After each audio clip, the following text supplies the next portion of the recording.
tindera ng barbecue at ang kalamansi.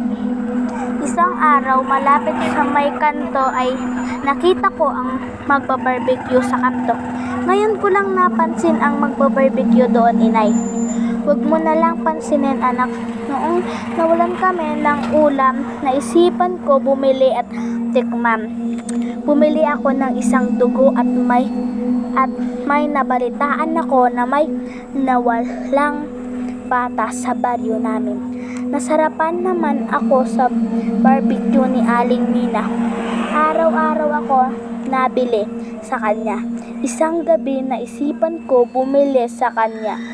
Dahil sabi ni inay, bumili ako ng isang isaw at dugo. Pero napansin kong malansa ang isaw at dugo. Pero napansin kong kay inay, tuloy-tuloy kain kami. Bumili ulit ako, pero wala si Aling Nina. Pumunta ako sa pinto. Naisipan ko na pumasok sa bahay ni Aling Nina. Tumatawag ako ng pangalan ni Aling Nina. Aling Nina, Aling Nina, pero walang nasagot. Parang malansa sa kanilang kusina. Nakita ko ang isang bata na walang buhay at ginagawang barbecue.